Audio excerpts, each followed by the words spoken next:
Hello, and welcome to the Manifestor Only podcast. Today, I have 5-1 Splenic Manifestor, Joy. Welcome, Joy. I'm so excited to be here. Thank you for having me. I am so excited for this conversation, and I would like you to kick us off by introducing yourself in the way that feels best for you.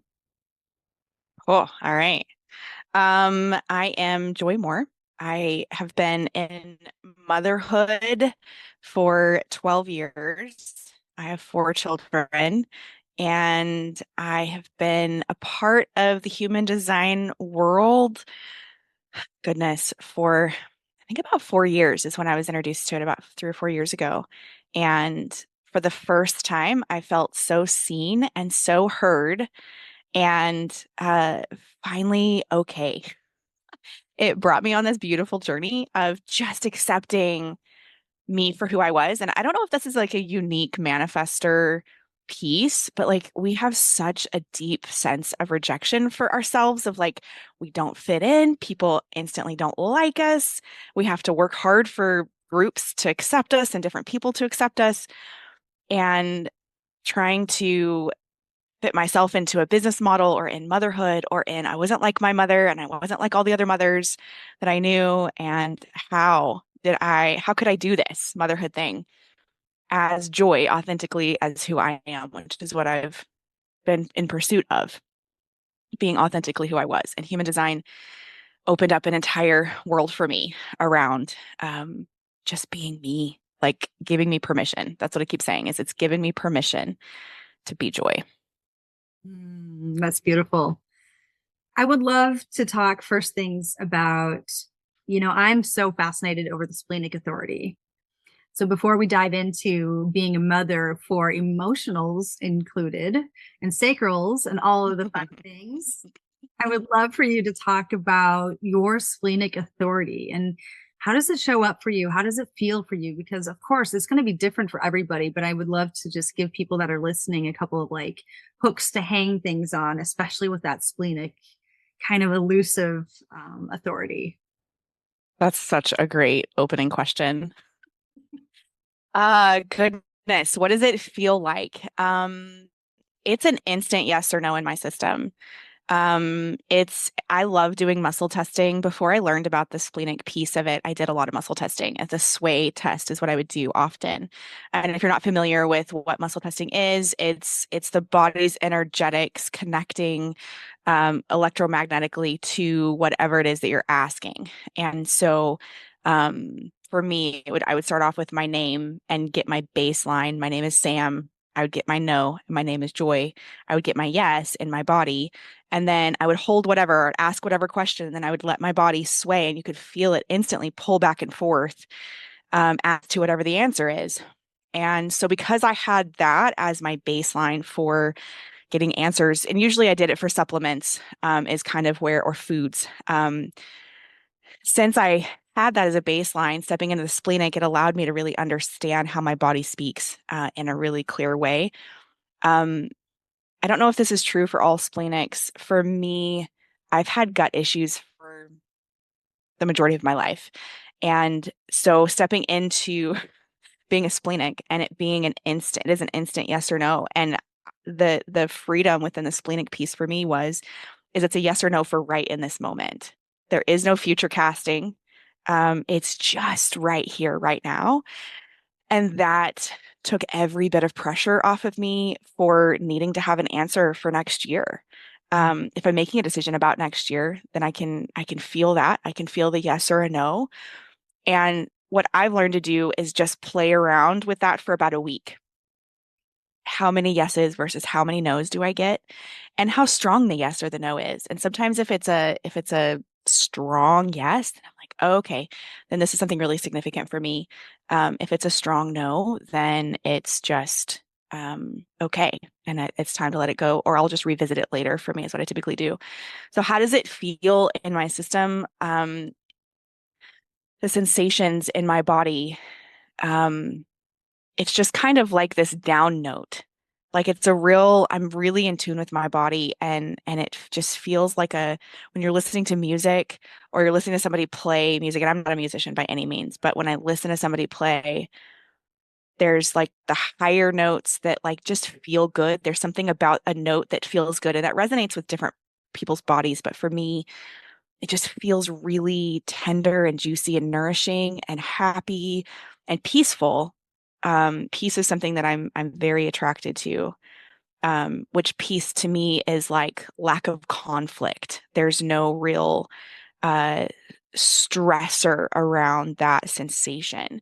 Whereas if it's a no, then it just feels like a down note. There doesn't actually have to be conflict with it. Something about it just doesn't quite click in like a puzzle piece on a puzzle, and you got that last piece that goes in, and you're just like, yes. Or you find the pieces that you're like looking for to finish this one little part, and it's like this satisfaction in your entire system. That's feels like I can't quite find it. It's not like I found a piece that maybe looks like it should fit, but I can't turn it around in a way that makes it work. And so yeah, I don't know if that like does that answer maybe paints the picture a little bit in terms of how it Yeah. feels in my system. I think that's a beautiful way of explaining it. And it's going to be different for everybody. I'm just always fascinated by, well, we're always wishing, we had what we weren't. Right. And I'm just really like, what is this spleen thing? I was talking earlier with, because some of these podcast episodes are going to be in Norwegian and Swedish and Danish because of my Scandinavian background. And I was I talking love it. yeah, it's really fun. I was talking to one person about how, when the transit comes in and defines my spleen, I feel like shit. I do not like it. I don't. It is so weird. Interesting. But I'm always, drawn to the spleen, of course, because it's something I don't have. And so I think and it's also one of those authorities that's, everybody's authority is, of course, in some way kind of like hard to grasp, but especially the spleen. It's just like, oh, what is this instant in the moment? Yes or no? Um, yeah. It's so funny coming from my spiritual background that I have, which was very charismatic Christian, prophetic movement, listening to the voice of God and trying to like survey where God was and what was he asking me to do in this moment. And, all of that sort of thing was where I kind of grew up. And um, the scriptures around, it's a still small voice. You're looking for the still small voice, talking about Elijah in the cave, and he didn't come in the thunder, he didn't come in all this stuff. It came in this still small voice, and I remember talking to my dad so much about that. I was like, "What does that mean? Like, what is the still small voice? How do you hear that? How does all of that?" And for me, the human design like clicked so in of like, oh, it's actually a nervous system response. Like, it's actually in my body. It's for me and being a splenic. And my husband's a splenic as well. And so I just trust his yes or no's. Um, and I'm learning to trust mine over his for Mm. me. And that's been another dynamic that I'm moving through just with my own self-development. But realizing that there was a phrase in there when I was learning the human design about this splenic is that it's an immune system response, that it's literally your immune system saying this is healthy for you or this is not healthy for you in this moment. It's like that going back to the sensations of it's like I have a piece of cake and I know that if I take one more bite, it's just not going to feel good to my system. And I don't know if everybody has that, but for me, it's like one more bite's going to tip me over the edge. Three bites tasted phenomenally and it like nourished my whole body and it just felt really luxurious and really good. But that fourth bite, like you're done. It's just an instant no. And for me, that helped. I don't know, just sort through so many of these things. So it's so funny that you like when the spleen comes in that it feels so, is it dense for you or like what makes you feel like shit in it? I'm so fascinated by that. Yeah. Ra speaks of when the transits light up the spleen for someone who's undefined. It's like the washing machine turns on. I don't have that sense of stability and health and intuition and feeling Okay. right, feeling good in my health. And a lot of people who are undefined in their spleen, they're always searching for health. They're always searching for, and there's kind of like this, I like to think of it like a fine line between being a hypochondriac, where like, oh my God, I'm feeling like I'm going to die just because my little toe hurts. And so now I have cancer. And then on the other hand, it's like totally disregarding my health at all, where it's just like, oh, I can do anything, I can do whatever. But then, being a manifester, we are very moved by the transits. And so when my sacral, or not, when my spleen gets lit up by the transits, it's just this weird ass feeling of like this washing machine kind of purging Wow. sensation of just like all the shit needs to get out. And it's just, I feel like shit. I don't feel healthy Wow. when it's That's going so on. fascinating. Yeah. Does it have you played around with, just curious, because I'm fascinated now. Um, have you played around with, for me, I go through seasons of purge where it's like, okay, everything in my entire world has to exit so that I can make room for whatever is coming. I don't know what's coming, but like something's got to come. So I'm in that season right now of like purging everything that we own. And is that like what, as far as the washing machine of like everything gets turned upside down and everything must find a new baseline for you? Is that kind of what takes place, or is it literally just this agitation that is frustrating? Yeah, that's a great question. I think it's a little bit of both, where, I can, well, the undefined spleen, the not self is holding on to things that aren't good for you. Right. And so I'm always consciously aware of like, okay, am I holding on to this relationship, this friendship, this house, this thing, this piece of clothing, this item, or this bad habit? Right. And so what I've been finding Wow. myself doing now in this season of the 4816 has been on for quite a while.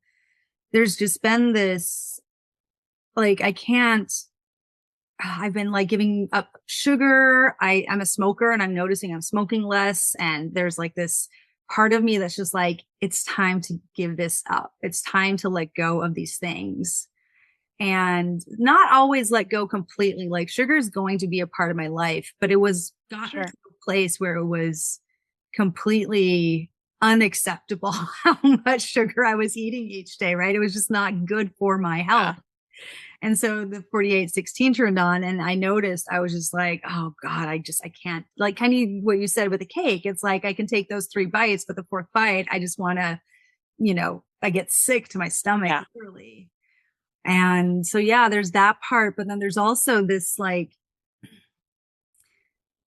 I can find myself looking at all my things and just like wanting to get rid of things that are like, I haven't looked at that book for 5 years. Why do I still have it? I have these shoes that are Yeah. falling apart. Why am I still keeping them?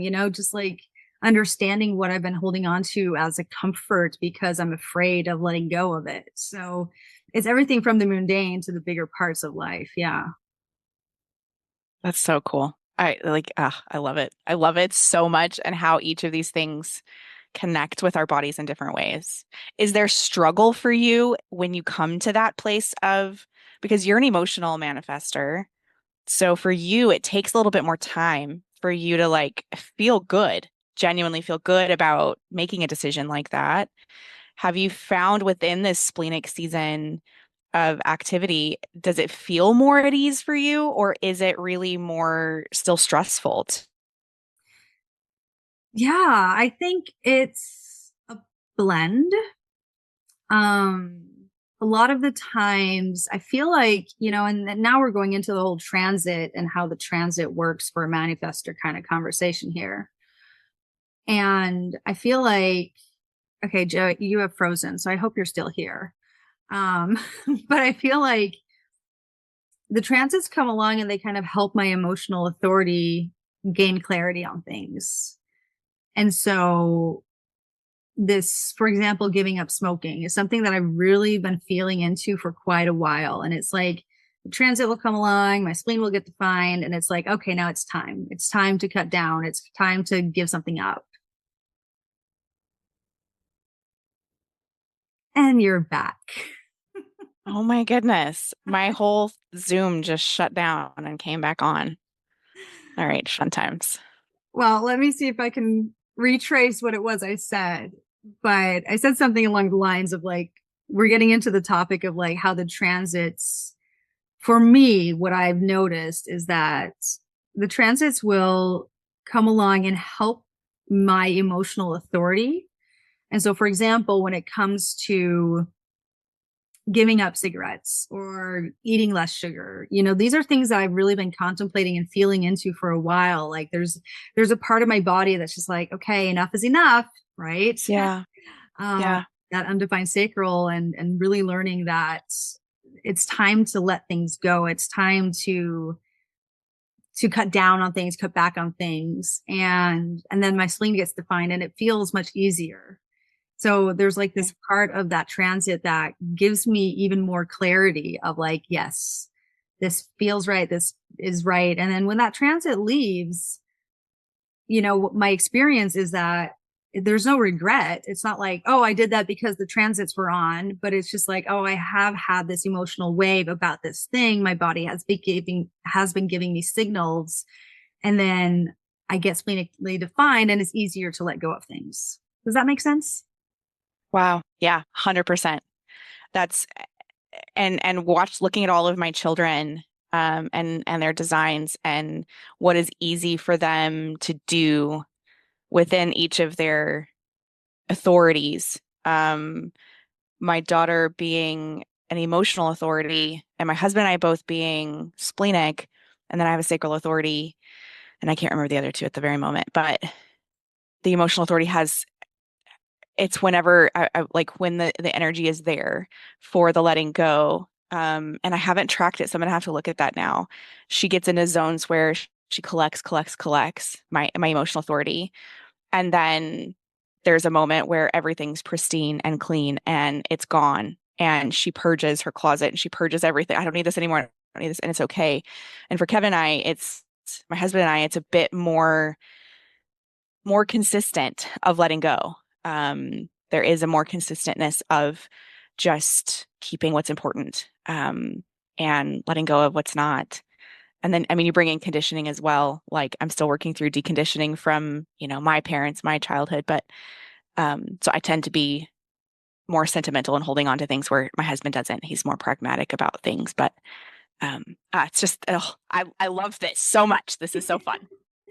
Yeah, but you're also, I mean, your life force is tribal. And so that whole family part that you just mentioned of like Yeah. letting go of things that are kind of sentimental or heretic, like it's Yeah. hard because you have that 4426 and then the 2145, which are both tribal channels. So that just, to me, that just makes sense in my highly defined ajna. I'm like, of course, that would be Uh, like, Well, and I don't have a defined anja, so I'm like, it doesn't make sense to me. Why do I still have this? Or my mother, like we just had this conversation with my mother when I went to visit her this last week, and she's a collector of things, and she likes to have collections. She has a Beanie Baby collection, like just my mother, but she has a rocking chair and a radio and a little stool that was my great grandmother. So it's her grandmother's.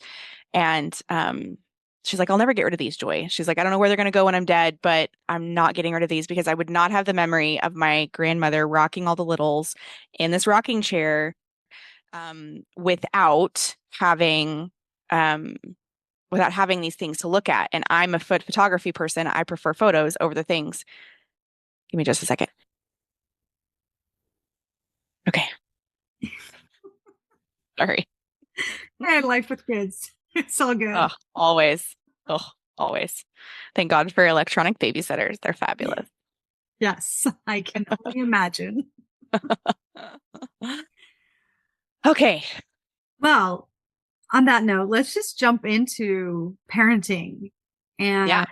you have, especially an emotional projector, and then Hmm. you have a couple sacrals and stuff going on here. So, what is it like being this splenic manifestor who needs to navigate the world of parenting?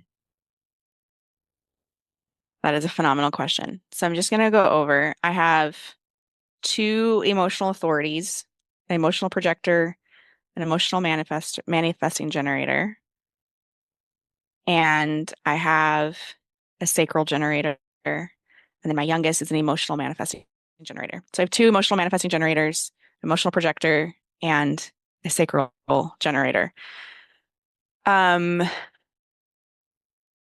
how is it being a splenic? So human design has unlocked me as a mother.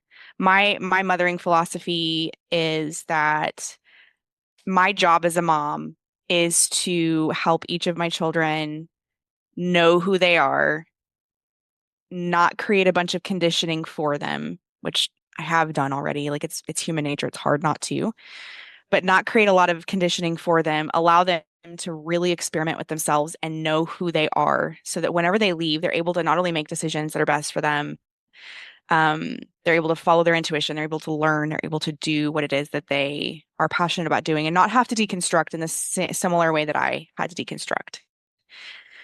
Um, my, my judgment of myself at the moment, am I doing a great job of it? Not a great job. Am I doing a good job? I'm doing a good job, but not a great job at the moment.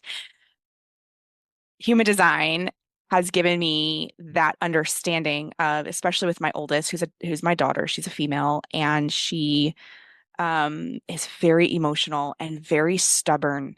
Like they say, manifestors are projectors are stubborn AF. Like, oh my God. My husband's stubborn too. Like it's just hilarious. These my two projectors in my house are more stubborn than anybody else in the family.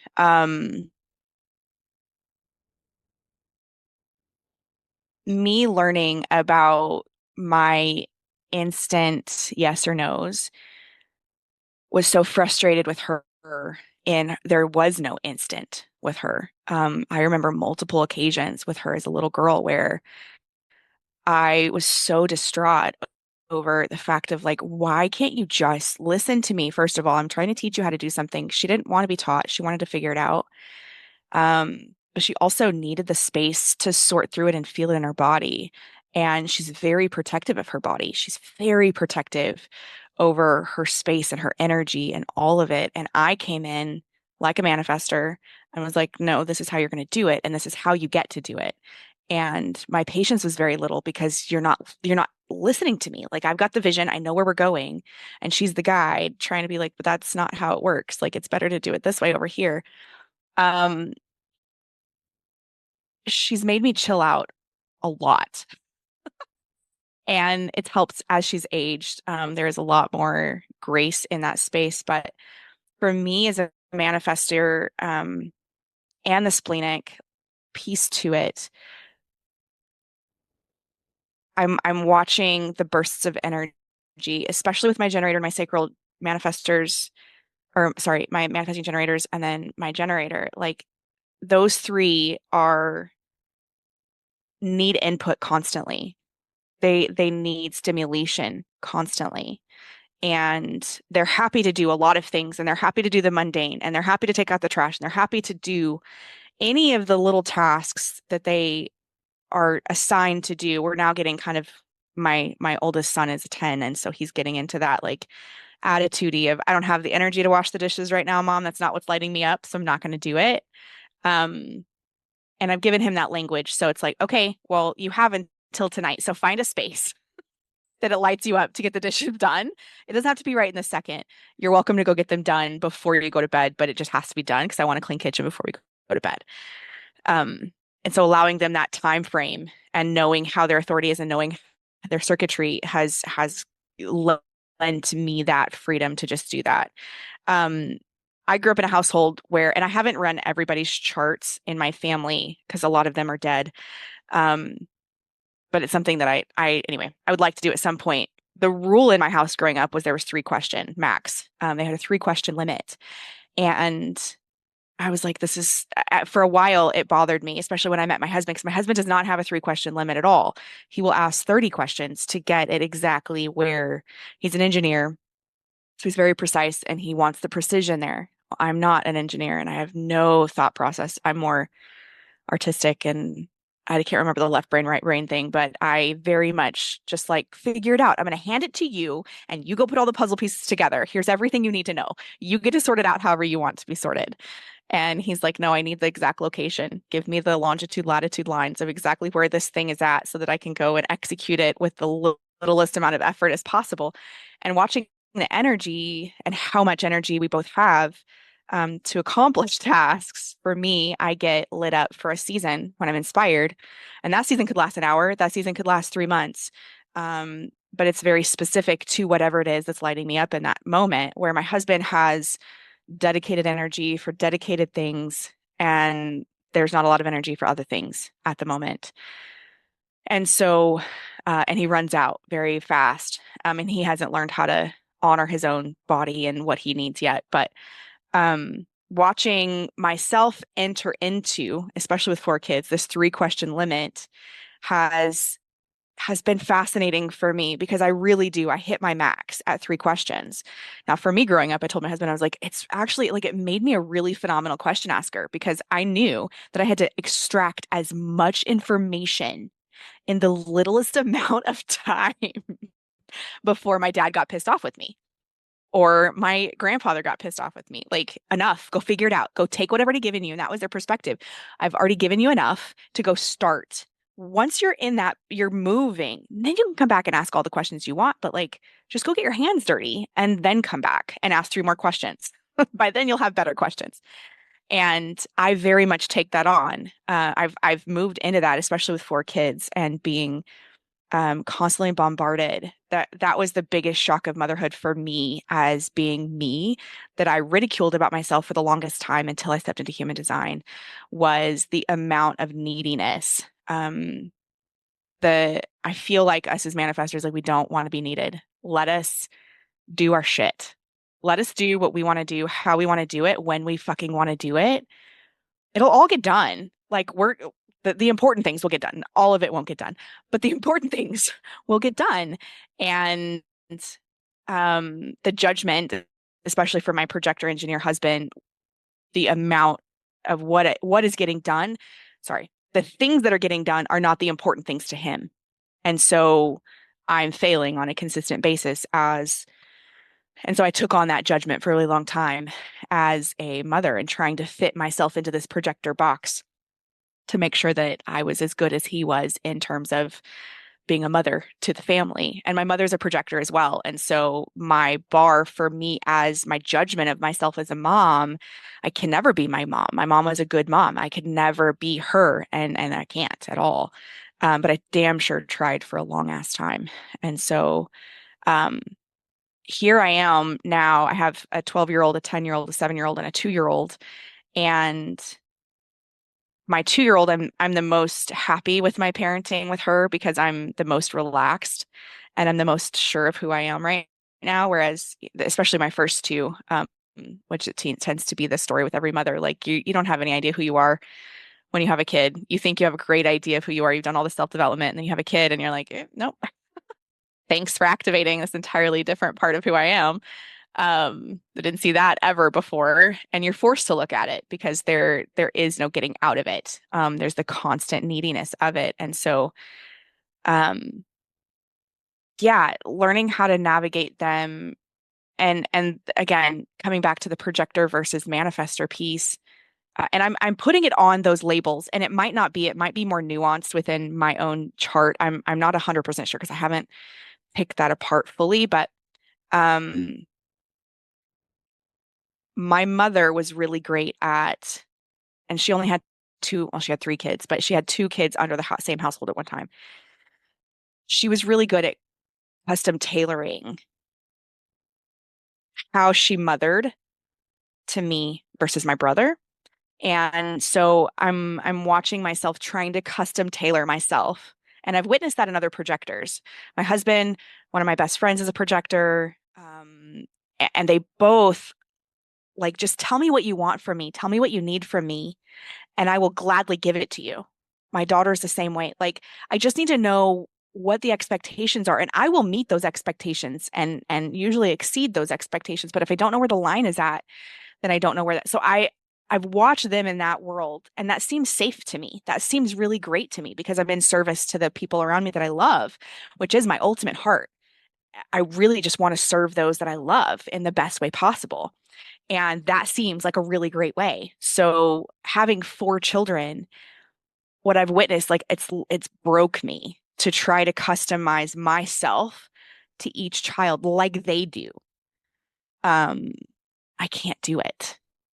And so I'm in the process at the moment for probably the last year or so reclaiming that aspect of myself that I get to be the baseline. I get to be the fully, I get to be joy. And my kids get to like ebb and flow kind of around me instead of me trying to ebb and flow around them.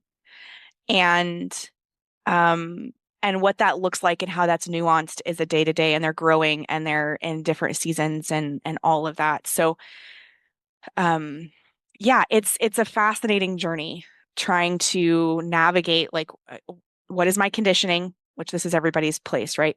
What is my conditioning? Who did I need to be as a child to meet my caregivers' needs to make sure that my own nervous system was safe? And who do I need to be today? And then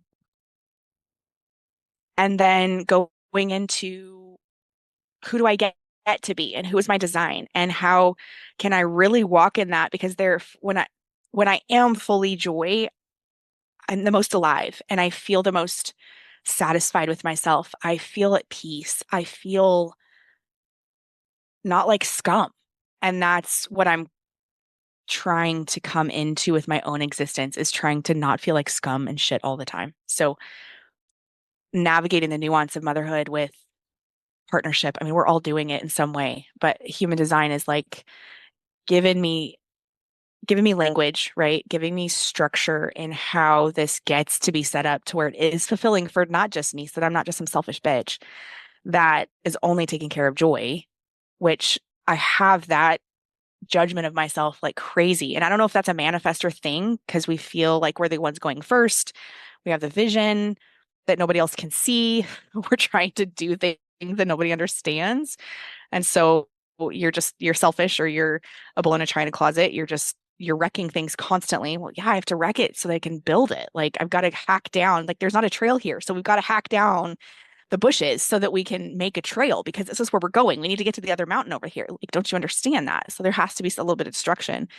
And for me, growing up, that was my language all the time, was that I was just a destructive female. And I ran my mouth all the time. So she just needs to shut up, sit down, and look pretty, be a good girl. So lots of deconditioning that I'm in the moment, and trying not to give that to my kids is a huge one. Oh man. Yeah, I think, you're also on the left angle cross of Defiance, that incarnation cross Mhm. of knowing the path, that gate one and gate two in the individual circuitry in the G center. And then you have that principles and the answers going on. I think that, what I'm hearing you say is like, yeah, you are carving a new way of parenting. It's like you can't do it like anybody else. You can only do it as joy. You can only do it as the person you are. And hey, let me show you a different way. Let me show you that we can kind of defy what society has said, what my mother has said, what my father has said, whatever, the people around you. And then that other part of, projectors are here to guide and they're here to master systems. And that system Yeah. might be parenting. And like you said, that being able to kind of change the way they interact with the different kids and the different people in their lives. I mean, that's their role. That's how they do it. They get to learn about themselves through the other. And so when I was sitting at a table once where there were like, gosh, was it like 5 projectors and a reflector or even more? It was me and a whole bunch of friends that were hanging out, and we started talking about some human design things, and and one of them asked me a question. I don't even remember what it was, but I was just like, I don't know if I want to answer this because I'm sitting on a table with a whole bunch of projectors who have mastered this fucking system and I don't fucking know. I mean, like, no, like, Yeah. but, and then they just started laughing and they're like, well, no matter if we're here to master human design as a system, you have your own experience and that's still valid. Your Yeah. way of doing things is still valid. And I think that's a um, beautiful message to manifestor parents. They're not Yeah. going to do it in the way that society has told us. Have you, in your quests of conversations with people, have you found that manifestors struggle the most with that self-acceptance of doing things and going first and not, I mean, that moment with the table of like, is like, how it quote unquote should be, but this is my experience, that acceptance, this is my experience, the acceptance of this is my journey. That acceptance piece for me has been the huge, huge struggle. I'm curious, is that been a manifestor? Is that a manifestor thing? Well, I would say yes. To the people that I've spoken to, it's always that conditioning of people wanting to control us, people telling us to, they can't read us. So then it's like, sit down, shut up, like you said. Like, I don't want you to, you're in the way right now. You're doing something that is annoying me. You're initiating something that I don't have time for. You're creating a mess where I don't want you to make a mess. Yeah. And our parents and everybody who raised us, they were doing the best they could with what they had at the time. And there's no blame or shame. And there is that aspect of we are, 9% of the population. There's not a lot of us. And most of us are going to have had the experience of having a generator or a manifesting generator or even a projector parent. And, I know for me, for example, as an emotional manifester who was raised by a mother who is non-emotional and she's a manifesting generator, and then also my grandmother who is a splenic projector, Mm. like they were not okay with me being very emotional, having Emoting anywhere. Yeah. no, right. I It's uncomfortable, man. It's It's not. so uncomfortable for us non-emotionals. I don't doubt that for a second. It's like for me, when I'm around a very frustrated generator, it's like that's the worst ever. It's such an intense feeling. And manifestors aren't even that, open to being conditioned by the other because of our aura, but it still happens. And it's just that immense, like, what is this feeling? And having to sit with that. And I can just imagine with the solar plexus, which is, this powerful emotional outburst. And I see it in my husband, who is a completely open solar plexus, who has to deal with my emotionality. And, we've come to this place where he can really sense that, okay, you know what? I'm being drawn down by your low right now. I am being sucked into your low or sucked into your high. Just like he has to learn to navigate that. That's not his, but it's not easy. Yeah. Yeah. And I think, we all, no matter types, have conditioning that we have to look at. And sometimes the conditioning has been to keep us safe. Sometimes the Sure. conditioning has been to keep us smaller than we are. And so I feel like there's definitely a process of releasing and having like some grieving moments too, you know? And I think I as a would say, no, go go on. ahead. I would say if there is one theme in motherhood specifically is grief. It is grief that is un unconscionable. Um, Not only is there the grief of who you were, that you're not anymore, um, the grief of the transition period. I mean, it's like when you've lost somebody that you really love, you can experience these moments through the grief process. But motherhood is there's not only the grief of your maidenhood whenever you step into motherhood, but then each developmental moment of your child, there's the grief of the loss what you didn't do, wasn't able to accomplish, or what you thought was going to be, or and that's not even just grief of expectations, but it's the grief of the actual growth process. And for me, I don't grieve that for myself, the growth process. I'm super happy with where I'm at. But as a mom with the witnessing this in our children consistently, um, and then looking at the failures, like we as mothers, I think specifically, really, I know I trigger my mom when I'm talking about my growth and the things that I'm processing through my own childhood. And she's really awesome at listening to me and just kind of going through the journey with me. But I know that it bothers her to hear like, okay, well, you were this way, which then made me this way, and now I'm like working to undo that. You weren't wrong. I wasn't wrong, but it wasn't right for me either. And witnessing that actively as I'm raising my own children and wanting to mitigate so much of that pain for them, um, allowing them to be them.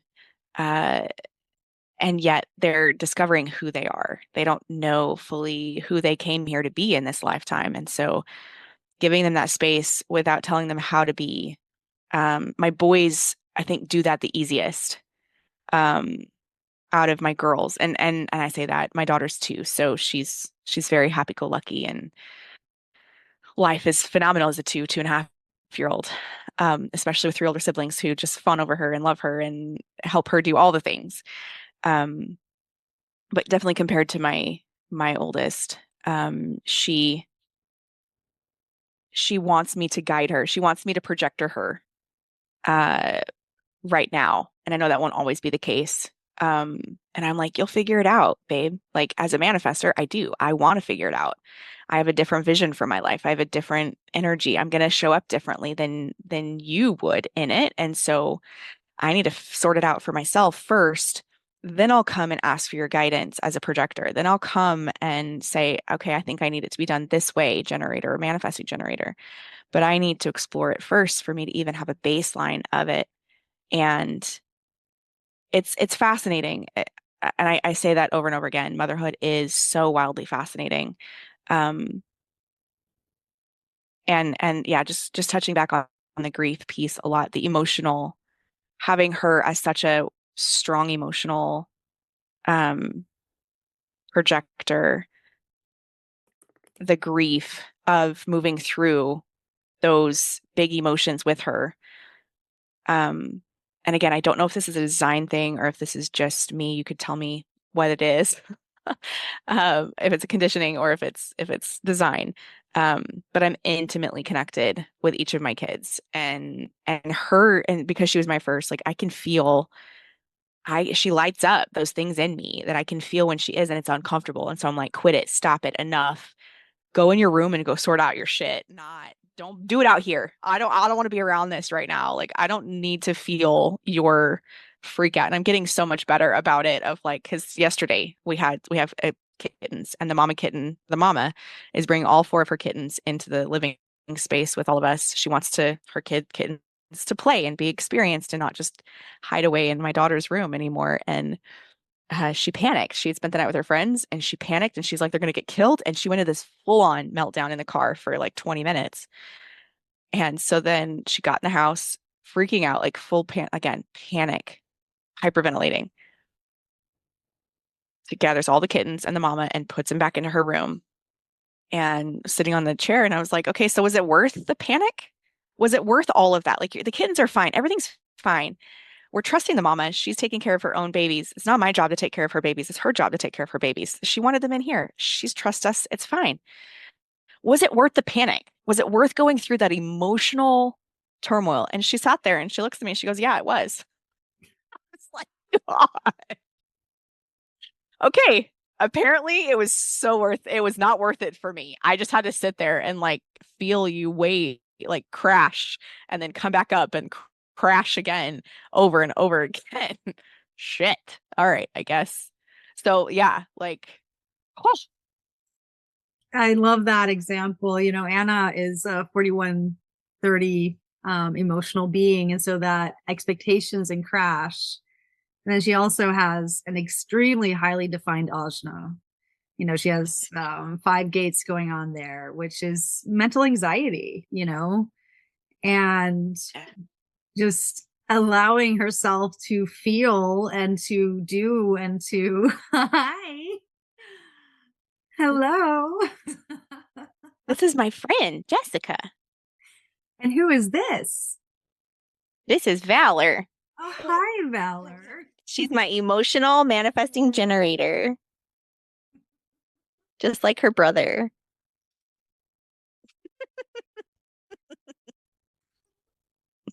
Oh my gosh, you're so cute. Are you watching Cocomelon? Hey, Turkey, are you watching Cocomelon? Why not?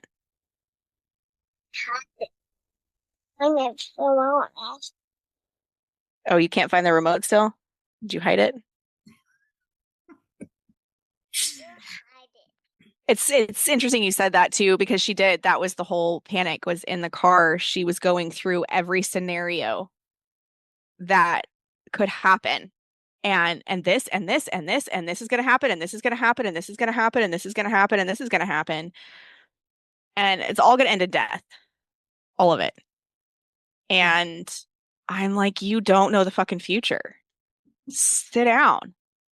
Like, chill the fuck out because you don't know. You're hyperventilating over, can we not trust? Like, and no, she can't. She can't trust anything other than her own self.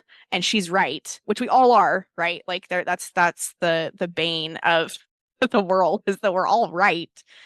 And we're all wrong. And nobody's wrong and nobody's right. It's this insane space of but yeah, she takes me on some wild roller coasters. And it's fascinating because my son is an emotional manifesting generator, but he's lit up totally different. And she compares herself to him consistently around like, why is he happy all the time? Why is he just okay all the time? And I'm in this turmoil and my world is ending all the time. And all I feel is the pain of life, where he tends to feel the joy. And he does. He expresses his joy. He expresses his anger as joy. Like it's crazy how and it's not taught. This was not at all um taught. It was him. Yeah, and this is where the beauty of the science of differentiation really comes into play. And just being able to see, well, they're both emotionally defined, but they're completely different, right? And looking a little bit into Anna's chart, because I do have Anna's chart because we've had a conversation before. Mhm. She also has the perspective of probability, right? And so she's looking at the world through this lens of what's probably going to happen. And then she gets distracted into, well, what are all the possibilities that could happen? Yes. And it's just, that's just part of her trip and also just being that 2-4, she might have just actually needed an excuse to get out of the place, right? She was just like, fuck it, I want to go home and hermit with my cats. I'm done. Yes. Yes, there was part of that. And well, she got out of helping us unload the car of groceries because she was so consumed with the cat and she knew that was gonna be she didn't want to, she was tired. Her legs were tired. She didn't want to keep going back and forth. She'd been playing hard. Like, yeah, it's Like, enough is enough. parenting that it's for me as a man to like, and I say a manifester, but I've had a lot of people say like, wow, you have a lot of kids. And how do you have a lot of kids as a manifester? I very much value quality time with each of my kids, and I don't get a lot of specific quality time with one-on-one kids. You have to do it up here. She can't see you. And this is going to be hell to edit. I'm so sorry. I don't know if you're editing these or not. Yeah, I am. It's all good. Okay. It's perfect. And I might keep a couple of the interruptions in because we're talking about motherhood. What would an episode Yes. about motherhood be without some interruptions? Yeah. Stop, please. We don't touch mommy's computer. You can look at it. We're in the why phase. We're 2.5 and everything is why. I say something. Why? You're building your world, aren't you? 3-question limit here.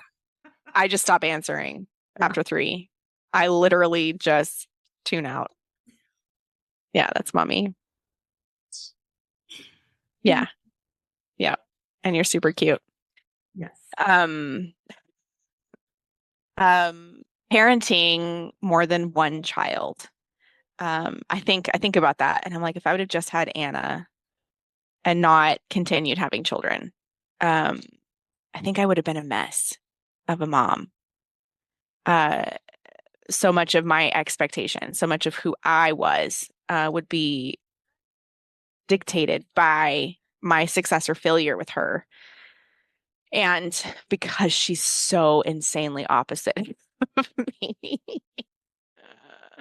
And we have very little connection points in our chart, very, very little. Um, Having the multiple kids, is another level of acceptance for myself. That not that I find joy in my daughter as she's growing. It's taken me a long time to get to this place, but I'm finding more joy with her and how watching her develop and watching her find her own voice and watching her experience and express herself and we're not quite for her to be in the place of accepting her emotional waves. Like it's still very physically draining for her and why can't I be like Eli? She says that oftentimes. Um, but watching her come into herself and she's been manifesting certain things. She's like, I decide, Mom, that I want something, and then I just forget about it. I really want this, and then I let it go. And then, like, in a day or two, it's there. It shows up. And I'm like, there you go, baby. Like, you're creating, you're crafting your own world. And she gets so lit up about that. And it's so fun. It's so fun for me to watch her really express herself and explore this aspect of who she is. But having more than one child for me has been a really big gift, in just the pure enjoyment of it, I think. The biggest pain I say of motherhood, at least for me, is watching my kids fight and really like degrade each other and like and Anna is the best at it. Like she can get in there with everybody and just slaughter them. Um, but the greatest joy of motherhood is seeing them genuinely cherish each other and connect with each other and love each other and hang out with each other and just enjoy each other's company. Like giggle and laugh over something, or they have all these inside jokes, which I never had. All these really hilarious things with each other. And that like we've created our own tribe. And as a tribal, like that makes me enormous. My husband and I both, he has one brother and I have one brother, and it's just not the same. Like we've created our own little tribe, and they get to not just take care of each other, but they get to be each other's cheerleader, and they get to explore and learn each other and accept each other, which I think is a hard thing in this world at the moment. To really just accept each other for their differences, be able to have those conversations of like, you can believe however you want to believe, and I'll still be in a relationship with you. I'm not going to just cut you out because you believe something differently or you live differently or you look differently or any of that. It's genuinely like, actually, I get to be friends with you because you're different. And all of my siblings, like, I'm hoping that this is my goal is that all of them are like, all of my siblings are different. None of us get along in these certain areas, but or none of us believe the same thing. None of us understand, or have the same perspectives, but we can genuinely cherish each other and explore, and value just because they have that perspective. I value that perspective now. I didn't before, but I do because they have that in them. And that makes my heart super happy to think about. And I hope that it happens that way. And if it doesn't, then we'll roll with the punches, but a mom can hope. Well, yeah, and as a tribally defined person, it's like you said, you've created that tribe and you're hoping that they'll keep that tribe alive.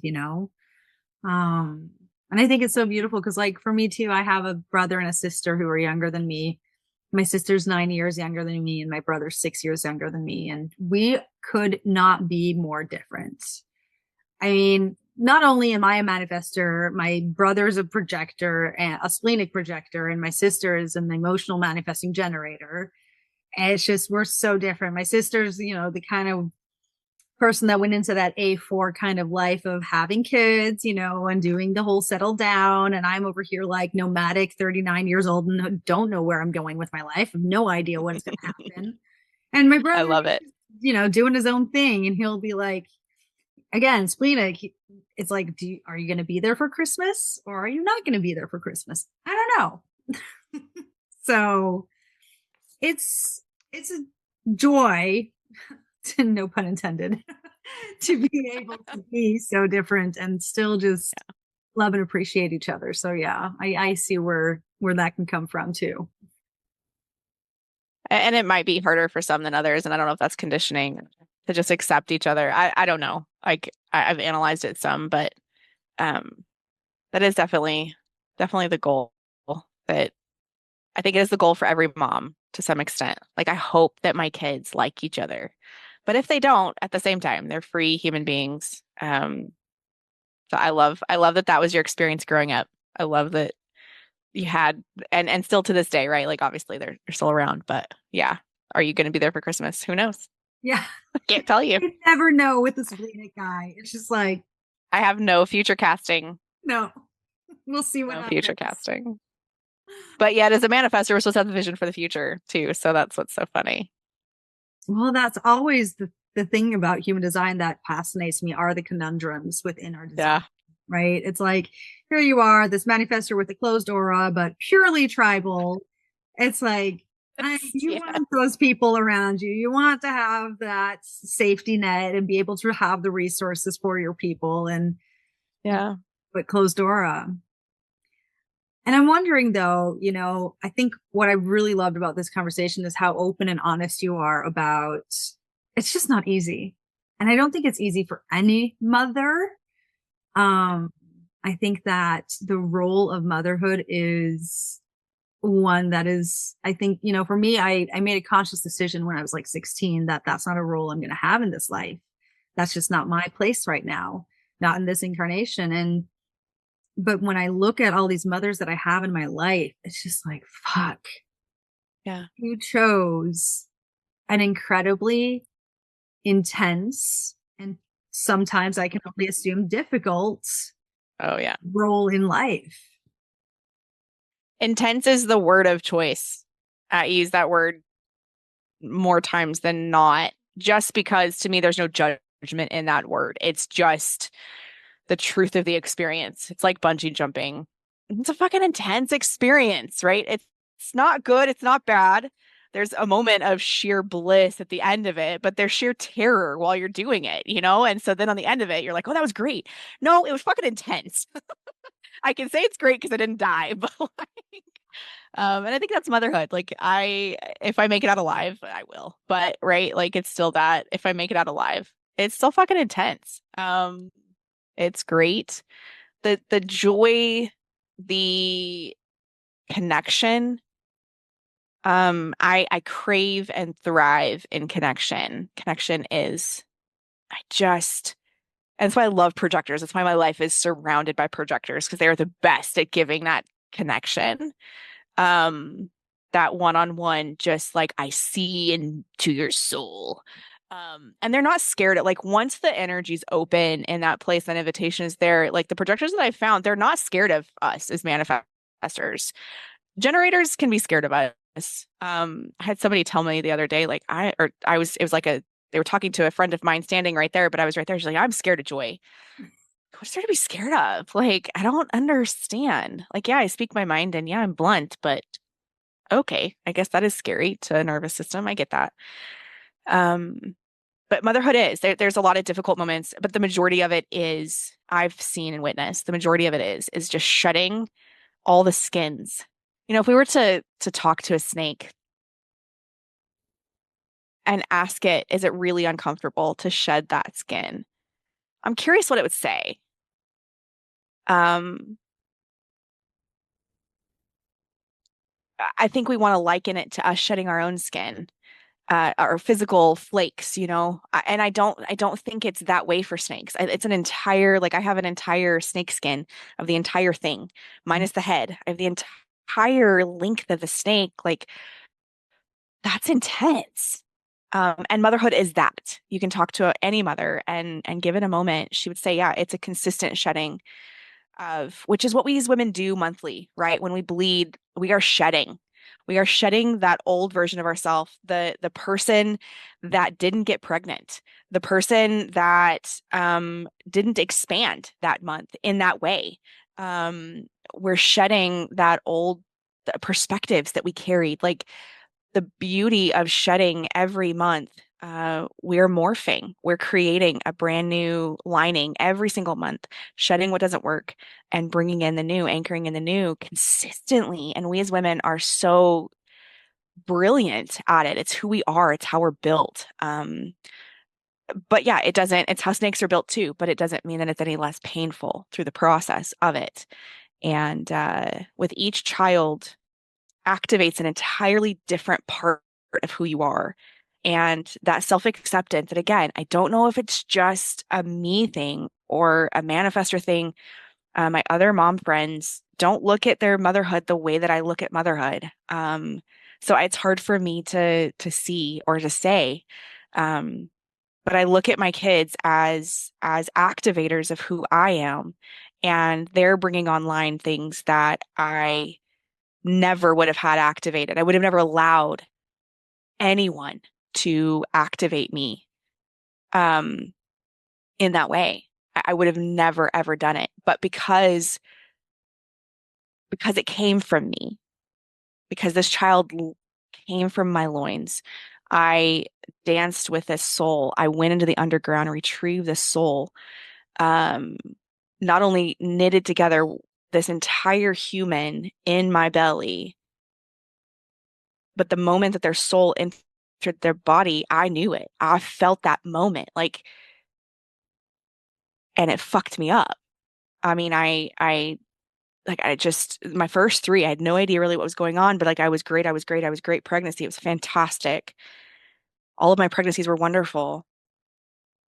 And then all of a sudden, I didn't know who I was. All of a sudden, I couldn't think. All of a sudden, there was all of these radio frequencies happening at once. All of a sudden, everything was clouded and confused, and I was here, just all of a sudden, everything in my system. And when it happened with my fourth, I was like, ah, that's what that moment is. Their soul just entered in. Oh, okay.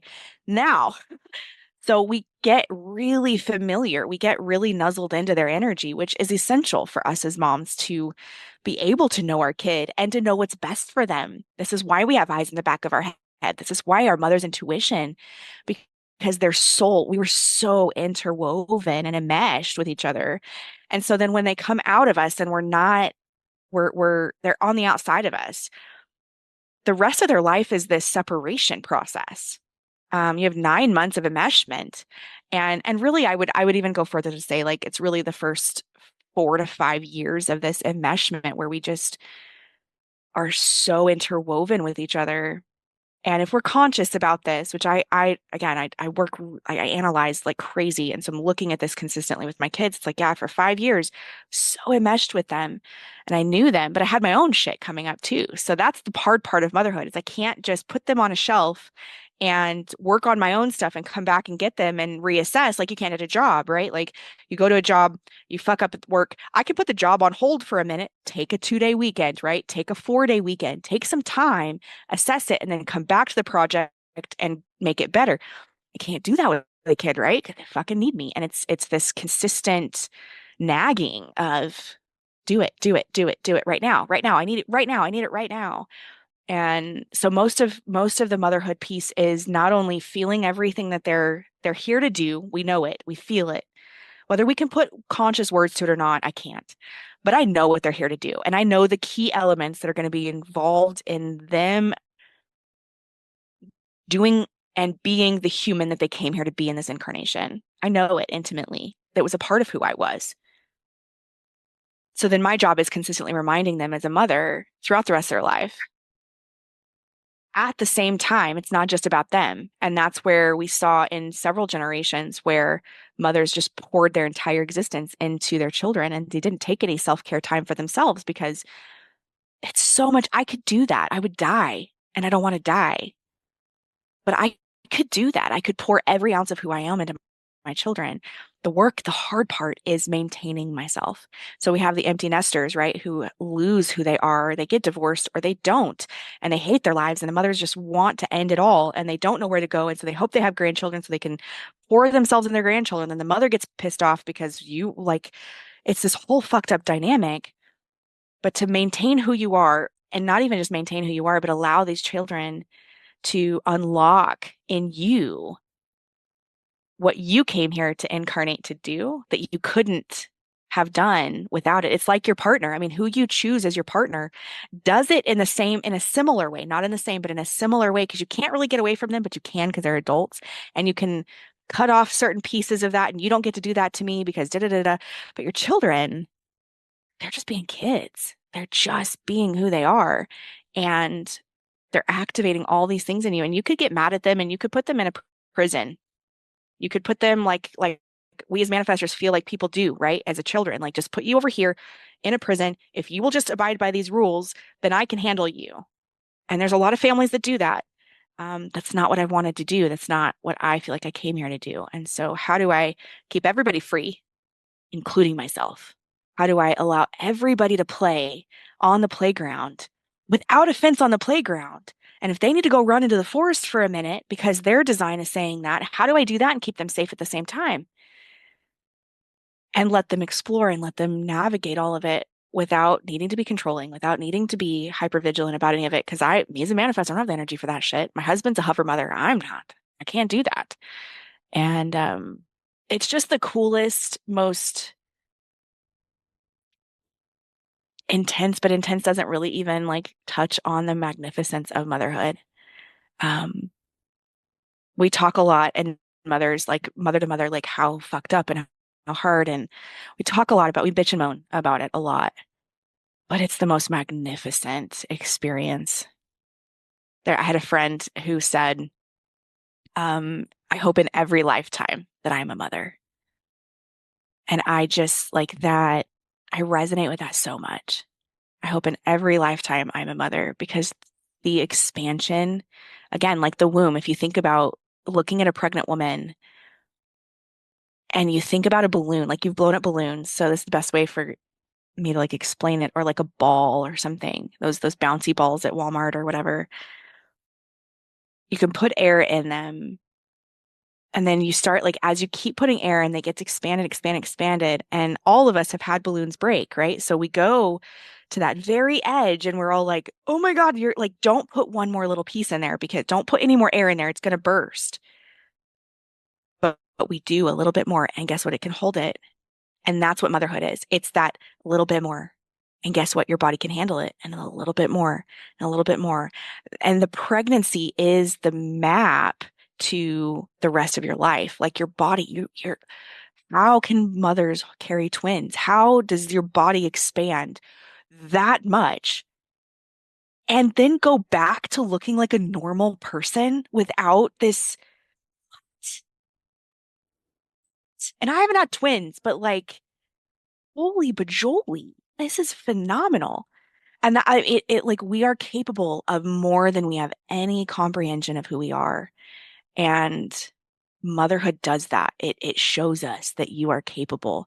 Birth takes you through this intense portal of, I can't do this, kill me. I can't do this, kill me. Please kill me. And then you do it. It doesn't matter how you do it, whether you do a C-section, whether you do it natural, whether you do it in the hospital, you do it at home. There's certain things that turn on in each experience. There's certain things, like just like I look at them like switches. Like there's little switches that click on and off depending on your choice of experience. And it impacts yourself and it impacts your baby. And no one, in my opinion, can argue that. But I don't think it, there's no judgment in it at all. The craziness, the thing that happens is you are brought to your absolute end every time. And then you come out on the other side and go, oh my God, if I can do that, I am fucking superwoman.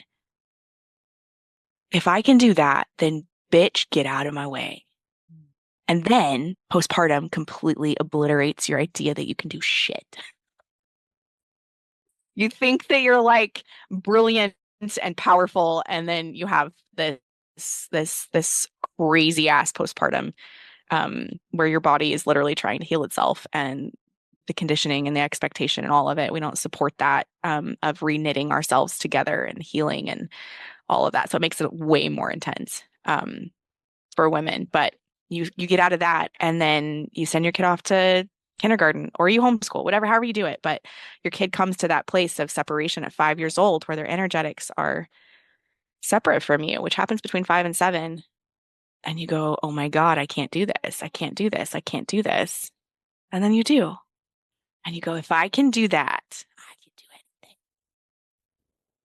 And then they become a teenager, and they all of a sudden have a voice and they have a perspective that's not yours anymore. And you're so separate from them that you don't even know that this is theirs.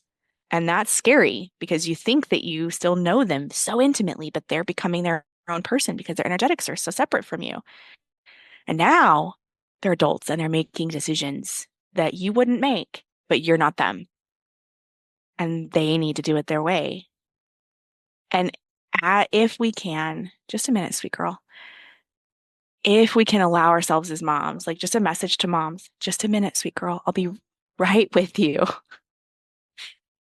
Um, if we can witness the journey and the process of motherhood and parenting these kids, human design is like the best map, in my opinion, of allowing that process to happen and allowing you to grieve it all, allowing you to, again, if I can.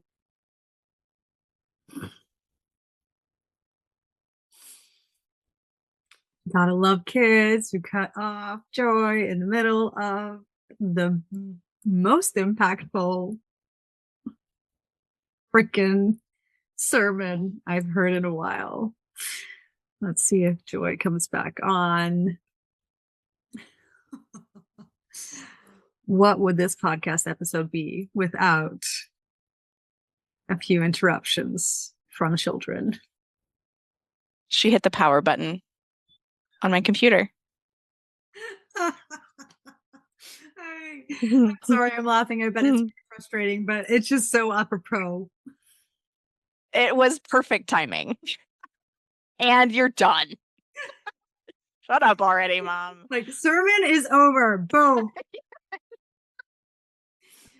But I would love to ask if you remember what you were going to say, because you said if you could give a message to all mothers, and then. Yes. Yes. Will you give me like 2 minutes to let me take her in there and see if I can get her a snack and all of that? Okay. I will be right back. All good. Okay. Let's go find you a snack. All right. Didn't even look for the remote, mind you. It was right there on the fucking couch. My daughter wanted to play Minecraft.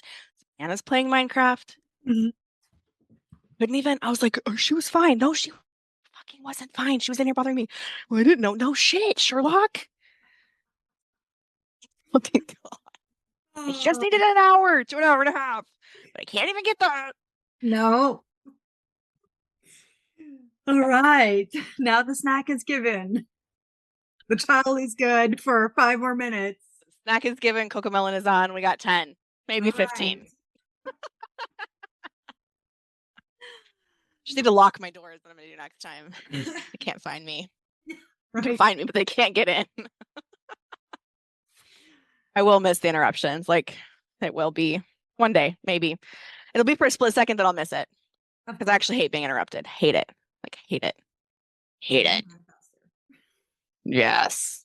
Just to get so angry. Then I feel bad for being angry about it. Kids, what are they supposed to do? I don't know what they're supposed to do, but they're not supposed to bother me while I'm in my flow. That's all I know. Leave me alone. Oh my God. All right. Message for mothers. Message for mothers.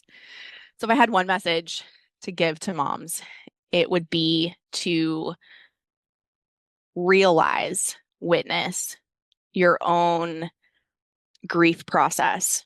If you can go back and look at your life and see, since becoming a mom, how you have moved through the grief of each transition, of each portal, what gifts have come out of it. Really allow yourself to see it and explore that so that in the future, you're not done. The portal, the grief, it's all there. And it's going to keep moving through your life forever.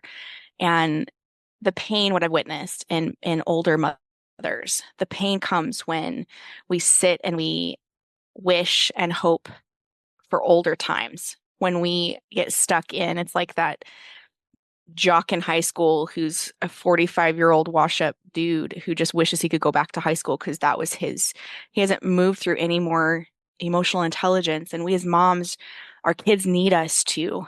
I think that's some of the pain that we're having in our generation with our own mothers is they did get stuck. A lot of them did.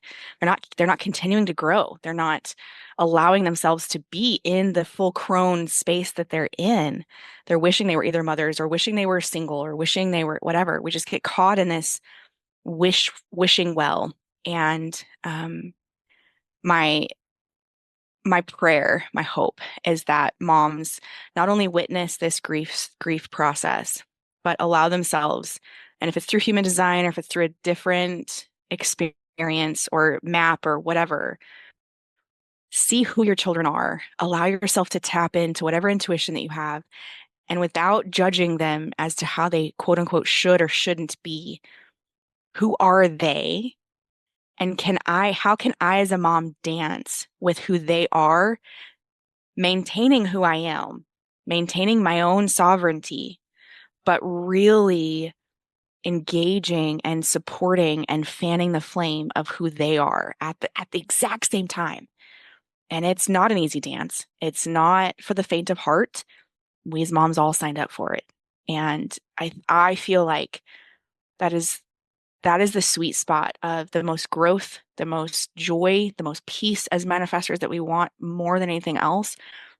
I feel like that is when we find that peace within ourselves. It's not going to be an external, no chaos space. I feel really fucking good about who I am as a mom. I'm supporting my children. I know that they are on the right path. I'm giving them all the things that they need. Not everything they want, but I'm giving them the things that they need that are going to set them up for their life in the future.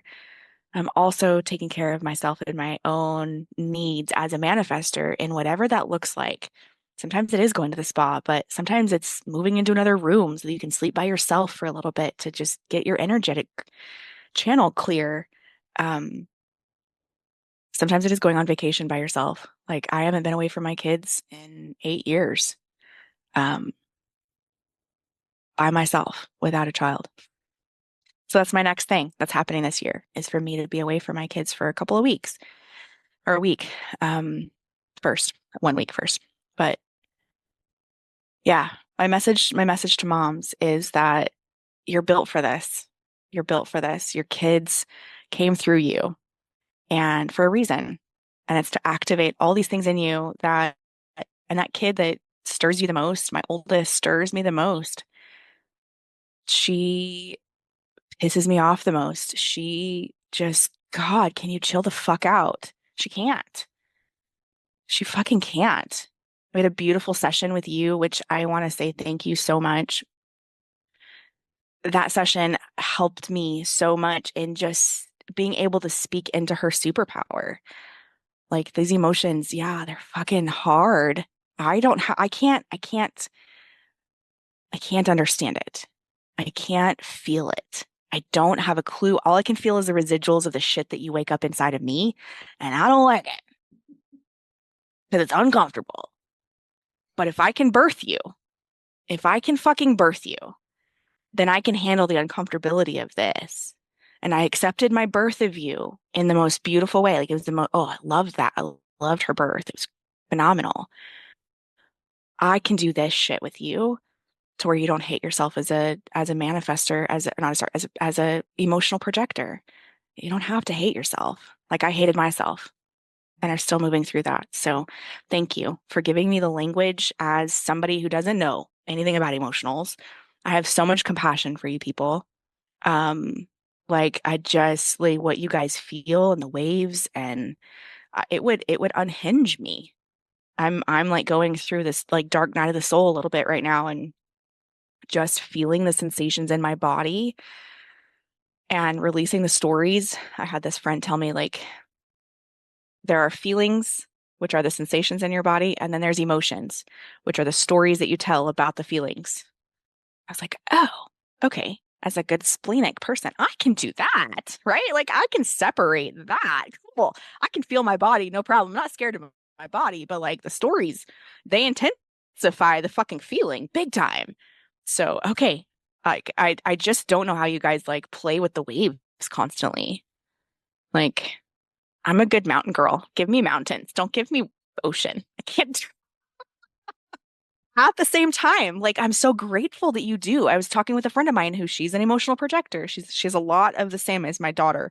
And so she helps me like, oh yeah, I remember that. Like I hated my body. I hated the sensations there and I hated this and I didn't like that and I'm learning this and yeah, I felt like my body was going to break constantly and the whole health thing, right? Like anyway, um and we were talking about open centers. She's like dove deep into human design, which I'm so fun to be able to talk that out with somebody in my circle, but she said, uh, she's like, us as emotionals are here to help guide you non-emotionals through emotion. It's not that everybody doesn't have emotion. We all have it. We all have sensations and we all have stories. Some of us just feel it from the inside out, and some of us feel it from the outside in. And those that feel it from the outside in, which I can attest to, I do, like, get away from me. I don't want to feel that. That's not healthy either. So she's like, we as emotionals are helping, like, we help you navigate it and move through it. It's not going to kill you. It hasn't killed me yet. She's like, it hasn't killed me yet. Okay, I can do this then. I can navigate this with you guys. So thank you for being emotionals. Thank you for navigating this crazy world and showing us how to. Um, yeah, I'm so grateful for all the nuances with all of it. And that's the beauty of motherhood is embracing all the nuances of each of these designs, each of these personalities, each of these perspectives, and allowing them to awaken us, realizing that it's not going to break us. In fact, it's going to make us fucking strong. And it's going to make us so fun to be around. Oh, that's so beautiful. Thank you so much for that ode to the emotional. I yeah, it's not always easy, especially with my conditioning of, not being allowed to feel my emotions or express them or finding, or as an adult having to find the healthy ways of expressing it, right? Yeah. Um, but yeah, oh, I feel like this is such a beautiful place to end this conversation. But I also want to ask, is there anything that you feel we haven't touched on or anything you would like to add to the conversation? Just thank you. Thank you for creating a platform for manifestors where we do feel alone. We do feel this, an island of one oftentimes, and even being around other manifestors, it doesn't necessarily feel good all the time. It feels raw. And I say raw is not even the right word. It feels agitating sometimes being around each other, unless we're conscious. And that's what I've witnessed is like when there's two conscious manifestors together, we're good. But if there's an unconscious manifestor and a conscious manifestor doesn't know have any idea who they are, then they are in their not self so much. And so thank you for creating a platform that allows us to talk about these nuances and these things that no other design really gets, but even the nuances within each design, because there's going to be people that are splenic and that aren't manifestors, but have a splenic manifestor in their world, or are splenic themselves and they're a splenic projector, but they have an emotional manifestor. Like it's just beautiful what you're creating here. And thank you for the privilege and the honor of being here and chatting with you and sharing any wisdom that I have gained over the years in motherhood. It's my favorite topic. It's my favorite thing to chat about. And I'm just so proud of you for doing it. I know it's been on your mind for a while. And so the fact that you're going for it and I'm just giddy. I'm giddy to see where this is going to go and the lives that it's gonna touch and the stories you're gonna get back of like, I feel seen and heard. Thank you. Thank you. Thank you.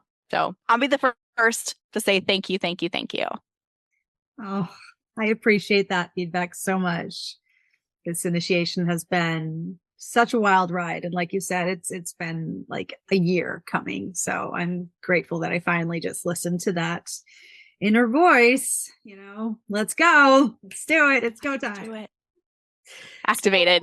yes. Where can people find you and how can people work with you if they're like, oh my God, I want to work with Joy. I'm a mother and I need this person in my life. I need this impact in my life. How can they find you and what do you do?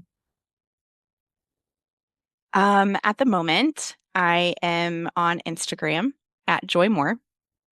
I have another account called at joy.willow that it's more my own self-expression. It's more a spirituality and that sort of thing. But the Joy More is my motherhood based account.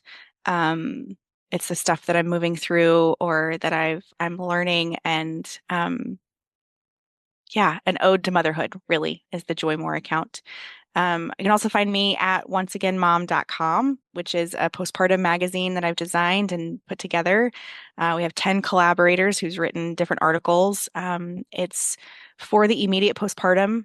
The heart behind the magazine was I was um, in labor. I had just had my baby, my fourth child, and my midwife emailed me the care tips, my body care and baby care tips. Emailed them to me via PDF, and it was in Times New Roman. It was ugly. I was angry that she didn't have the decency to print these things off and hand me a piece of paper.